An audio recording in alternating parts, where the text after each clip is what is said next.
Сәлем достар, су кеңістігі арасында шекара бар дегенді естіп пе едіңіз? Біз бүгін бір-бірімен араласып кетпейтін ғажайып 16 өзен, көл, мұхит жайында айтатын боламыз. Бұл сирек кездесетін құбылыс емес. Сіз тұрып жатқан аймақта да болуы мүмкін. Көптеген сұрақтарға толы екі теңіз және мұхит, өзен және оның салалары тағы басқаларын жайында таныс боламыз. Бұл құбылысқа түрлі болжамдар айтылады. Шын мәнінде ғалымдар судың құрамы, тұздылығы тағы басқаларға байланысты деп түсінік беріп келеді. Сондықтан сіз еріксіз таңданасыз. Бүгін неге олар бір-бірімен араласпайды деген сұраққа жауап алатын боласыз. 16-шы орында Рона және Арф өзендері. Рона мен Арф өзендері түйіскен жері Швейцарияның Женева қаласында. Өзеннің сол жақтағы бөлігі Леман көліне шығады. Ол мөлдір, таза және Рона өзені. Ал оң жақ жағалаудағы Арф өзені Шомани алқабындағы көптеген мұздықтармен қоректенетіндіктен лай тәрізді болып келеді. Сол себепті олар бір-бірімен араласпайды. 15-ші орында Грин және Колорадо.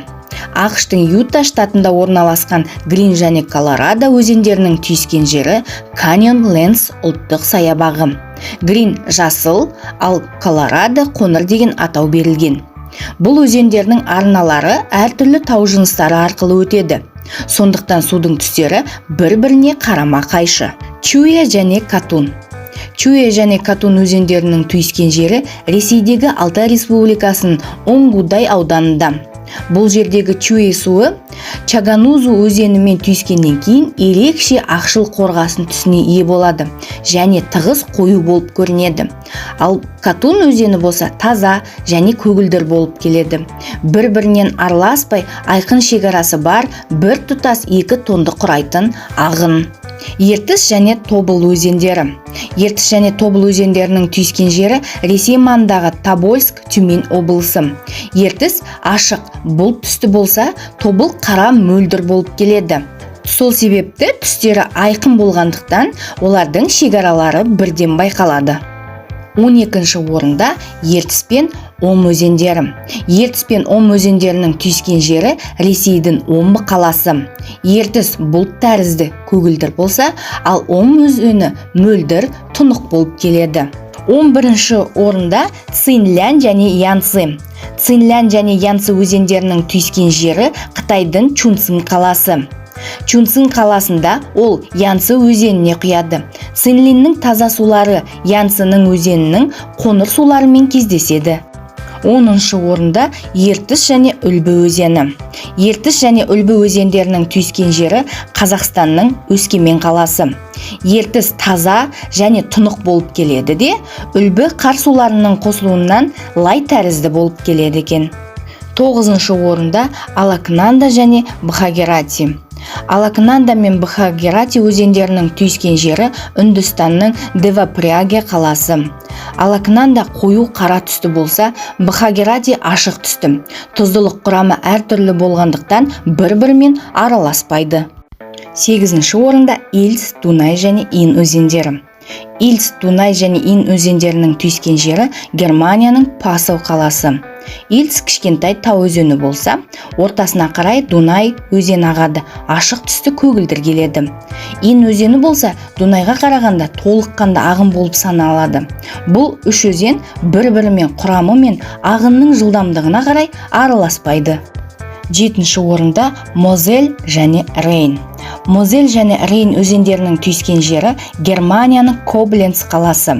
Рейн ашық көгілдір түсте болса, Мозель қара қою түсте болып келеді. 6-шы орында Рио Негру және Солимойнс, Амазонка. Манаус, Бразилиядан 6 миль қашықтықта Рио Негру және Солимойнс өзендері ағады. Бірақ 4 шақырым бойы араласпайды. Рио Негр қара түсті болса, ал Солимойн ашық түсті. Бұл құбылыс температура мен ағынның жылдамдығының айырмашылығына байланысты деп түсіндіріледі. Рио Негро 2 км сағат жылдамдықта 28 градус Цельсийда болса, ал Солимойнс болса 4-6 км жылдамдықта және 22 градус Цельсийда ағады. 5-ші орында Уругвай өзені және оның саласы. Уругвай өзені оның саласының түйіскен жері Аргентинаның Миссионес провинциясы. Олардың бірі ауыл шаруашылығының қажеттіліктері үшін тазартылып отырса, ал екіншісі жаңбырлы маусымда саздан қызылға айналған. 4-ші орында Суринам өзені және Атлант мұхиты. Суринам өзені мен Атлант мұхитының кездесетін орны Оңтүстік Америка. Тұздық құрамы әртүрлі болуына байланысты бір-бірімен араласпайды. 3-ші орында Кариб теңізі және Атлант мұхиты. Кариб теңізі және Атлант мұхитының кездесетін орны Антиль аймағы болып табылады. Кариб теңізі мен Атлант мұхитының кездесу орны бірнешеу: Элеутера аралы және Багам аралдары. Сол жақта Кариб теңізі көгілдір су, оң жақта Атлант мұхиты көк су арқылы ажыратылып тұр. 2-ші орында Жерорта теңізі және Атлант мұхиты. Су кеңістігі арасындағы шекара Жерорта теңізі мен Атлант мұхитының кездесетін орны Гибралтар бұғазы.